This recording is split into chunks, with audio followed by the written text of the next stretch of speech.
Salut à tous, j'espère que vous allez bien. Alors aujourd'hui on prend un petit peu l'air et en fait on va tester un micro qu'on m'a envoyé. Donc un micro qui s'appelle le Synco D30. Donc c'est la marque Synco qui m'a envoyé ce micro pour le tester, pour donner mon avis ici sur cette chaîne. Donc pour tester un micro, je me suis dit que le mieux c'était d'être en extérieur parce que tester un micro en studio, ça dépend vraiment de la pièce et du traitement de la pièce. Et puis je pense que ce style de micro est plutôt fait pour être testé en extérieur, donc je pense que c'est intéressant de faire ce test ici. Et puis également je vais le comparer à ma référence qui est le Rode Vidéo Mic Pro Plus, je crois. Ça doit être le nom, de toute façon je vous le mets juste en bas ici. Voilà, ce qui est ma référence, c'est le micro que j'utilise depuis toujours. Alors le Synco D30 il est un petit peu moins cher, donc on va voir si il est aussi performant ou pas que le Rode sur plusieurs aspects. Bon, déjà il y a la qualité du son général, donc je vais vous faire des essais contre essais sur le type de son, mais ça je trouve c'est pas forcément ce qu'il y a de plus intéressant parce que on peut toujours arriver à changer un petit peu la sonorité du micro juste avec un équaliseur en fait, donc ça c'est pas forcément ce qu'il y a de plus important. Pour moi les choses qui sont les plus importantes c'est plutôt comment va réagir le micro quand on a besoin de monter le volume et est-ce qu'il y a du bruit en fait. Et puis également il y a un point qui est très important pour moi, c'est savoir si le micro va être assez directif, comme là à l'heure actuelle je suis en train de passer à côté d'une rivière, savoir s'il va être assez directif pour ne pas choper ce qu'il y a autour. Qui des fois peut être assez difficile quand on est sur le terrain. Alors pour info sur cette partie, je suis repassé sur le Rode pour que vous ayez une petite comparaison du style du micro et comment ça rend. Déjà bon, pour le Synco, sur la qualité de fabrication, personnellement je trouve que c'est assez bien fini, vraiment c'est fabriqué en métal. Il y a pas mal de petites options qui sont intéressantes, qu'on peut retrouver généralement sur pas mal de micros, notamment un filtre coupe-bas 75 ou 150 Hz. Il y a aussi le réglage du gain. En revanche, la particularité, ce que je trouve intéressant, c'est qu'ici le gain on peut le régler en fait de plus 15 pardon, à moins 10 et il n'y a pas de cran en fait, c'est juste une molette qu'on a à tourner. Il y a également une option overdrive, ce qui permet, si on l'enclenche en fait, d'avoir une sécurité si jamais on arrive à la limite, c'est-à-dire qu'on risque de piquer en fait avec notre micro et d'avoir un son qui sature. Il y a une petite protection qui permet de diminuer de 10 dB si jamais ça heurte le seuil en fait avant la saturation. Donc ça c'est une petite protection qui est assez intéressante. Ensuite le micro se recharge par USB-C, c'est aussi par ce port que passe l'audio, donc il y a des adaptateurs pour pouvoir se connecter à une caméra ou un téléphone, à partir du moment où le téléphone a une prise jack qui commence à être un petit peu plus rare de nos jours. Et petite option assez intéressante, il y a une prise casque juste derrière le micro, donc quand vous êtes en train de filmer des gens, que vous êtes sur le terrain en train de filmer, vous pouvez brancher votre casque pour avoir un retour direct du micro.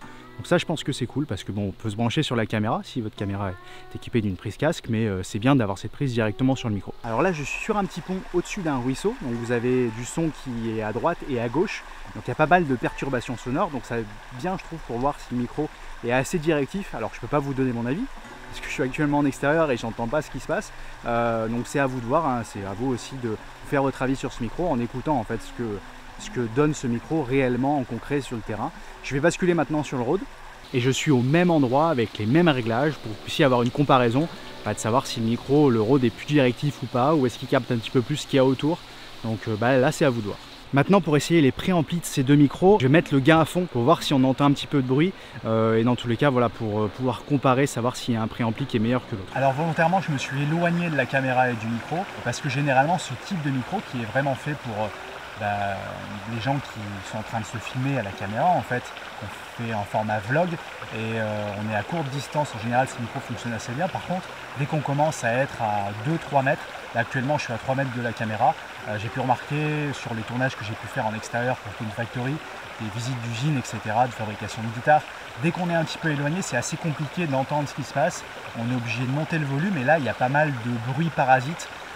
Parce que les préamplis généralement ne sont pas excellents. En tout cas c'est un défaut que j'ai pu remarquer sur le Rode. D'ailleurs on a basculé sur le Rode là, donc peut-être que vous entendez une différence, moi je verrai ça en post-production. Mais voilà, je pense que c'est peut-être plutôt ce type de micro en fait qui n'est pas trop fait pour filmer à distance, il faut être assez proche du sujet. Et bon là vous avez eu un exemple entre deux micros différents, donc est-ce que le Synco se comporte mieux ou pas dans cette situation par rapport au Rode, vous avez juste à écouter et vous fier à vos oreilles.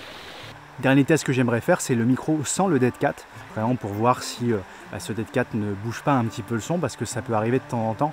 C'est le cas sur le Rode. En fait, la protection qu'il y a dessus d'origine a tendance à boucher un peu le son. Donc moi, je sais que je l'ai changé pour un autre Dead Cat qui permet de libérer un petit peu plus le son, ce qui permet d'avoir un son un petit peu plus net.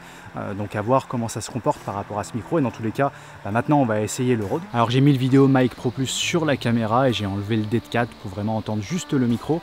Donc à vous de voir si ça sonne mieux que le Synco ou pas. Sachant que là, je suis toujours à côté d'une rivière, il y a pas mal de bruit ambiant, on entend les oiseaux, donc bon, c'est assez sympa.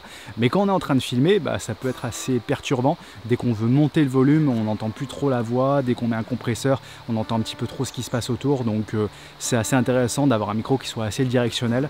C'est une qualité en tout cas de ne pas entendre ce qu'il y a autour pour ce type de micro. Alors au final, ce Synco D30, bon déjà, le package général, sachant que c'est livré dans une petite boîte qui est intéressante, il y a pas mal d'accessoires, donc je trouve que c'est assez bien fini. C'est un micro qui paraît assez sérieux de manière générale. Après, pour la qualité sonore, c'est à vous de voir, hein, selon ce que vous avez entendu. Moi, je découvrirai ça en post-production, savoir si c'est quand même performant. Donc à voir si ça vaut le coup d'aller sur ce micro qui est un petit peu moins cher, si la qualité est aussi bonne que sur le Rode. Sachant qu'il y a un point qui est important sur le Rode et que je trouve qu'il y a un gros plus pour moi, en tout cas dans mon utilisation, ça évite les oublis, c'est le fait que le Rode Vidéo Mic Pro Plus, il démarre tout seul dès qu'on branche le jack. Et ça, c'est juste top, ça évite d'oublier de démarrer l'enregistrement. Donc dès qu'on coupe la caméra, en fait, le micro se coupe. Dès qu'on le rallume, le micro se rallume. Donc ça permet aussi d'avoir une meilleure durée de vie de la batterie. Alors que sur le Synco, comme tout autre micro, il faut penser à le démarrer et puis le laisser plutôt en route dans toute une phase de tournage pour pas avoir d'oubli de démarrage de micro. C'est entre plusieurs plans. Donc voilà, c'est une chose à prendre en compte. Pour ma part, j'en ai terminé pour aujourd'hui. Si vous avez la moindre question, n'hésitez pas à me la poser dans les commentaires juste en dessous. Question sur ce micro ou peut-être sur le Rode. N'hésitez pas à me poser cette question. Et puis j'espère que cette petite balade au milieu de la forêt vers chez moi vous aura plu. Et puis je vous dis à très bientôt pour une prochaine vidéo. Salut!